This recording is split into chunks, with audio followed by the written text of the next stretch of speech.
Yeah, right now I'm joined by political analysts Wendy Patrick and Laura Fink to talk about last night's primary results.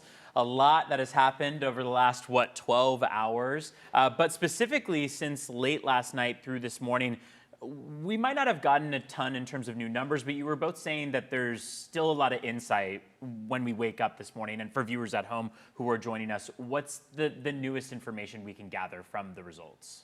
Well, I don't know that there's new information in terms of numbers. They haven't changed significantly, but I think there's new insight as how do we explain those numbers? Right. How do we explain the reality that at the beginning of the governor's race, we had two Republicans out in front. Eric Swalwell drops out, Becerra shoots to the top, but then he took a second place to Steve Hilton. I would say people want change. If there was one theme that maybe explains why Republicans did as well as they did in certain races, including the top two we're following, that's probably it at least for a lot of people that live in California. For the two candidates that end up being the ones that now move on to the general, how does the race change with now us only having two people running? How will their approach to running have to change?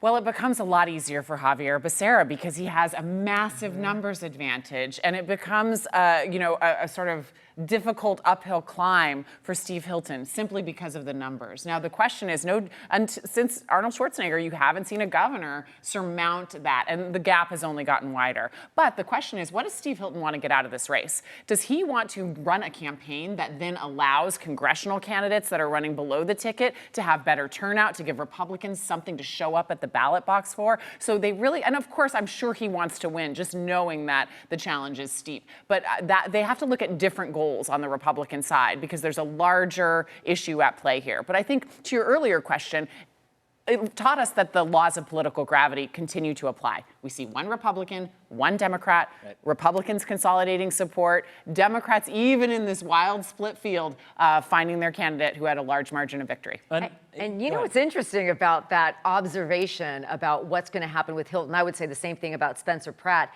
They won't all of a sudden be silenced if they lose their respective races. They are going to continue to advocate for the policy positions and change agents that they want to be. I don't see Javier Becerra becoming an advocate, a spokesperson if he doesn't win the race. He didn't even qualify to participate in the first debate.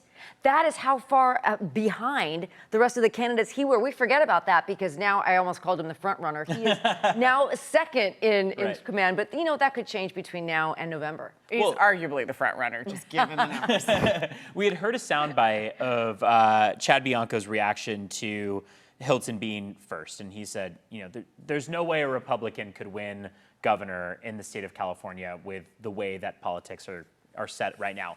Do you think that's true? Do you think it really is going to be a situation where all of the down ballot Democrats, people are just going to push all their votes to Becerra? Or is this going to be a challenge? Can Hilton pull some of those registered Democrats to vote for him? Well, the question is, does he pull some kind of a grand gesture? Does he say, I'm an independent now, and here's what I believe? Does he distance himself from the more conservative policies of his party? Those are all things that he would have to do to be viable. But the question is that of integrity to him? Right. Can he really do that? And I think that's the question that he has. He's a TV host. He understands communication. He understands, and he's a very different kind of candidate than we've seen in a number of cycles here in California. The question is, how does he challenge Becerra, and can he get the sort of airtime and attention that he needs in order to make his case? He's also carrying the president's endorsement, and that is challenging in a deep blue state. You saw those numbers as to how Prop 50 reallocated the districts. It's also true that it reminds us that even though everybody here wants change, we still are a very blue state. Now, the counter argument to that is look at the last election that put Donald Trump in the White House. We made the same arguments, we made the same predictions, and that wasn't even close. He ran away with it. So that would have to be one of the explanations that Steve Hilton has to consider. Can he advocate for change in enough of the common areas where Californians want to put somebody like that? I almost said the White House. I mean, hey, governor of California gives you a good amount of influence. It's a stepping stone. It's exactly, a stepping stone right? in the governor's mansion. When we look at how much money was spent in this race, a huge amount of it was Tom Steyer and his own money. He only came out with 19% of the votes so far.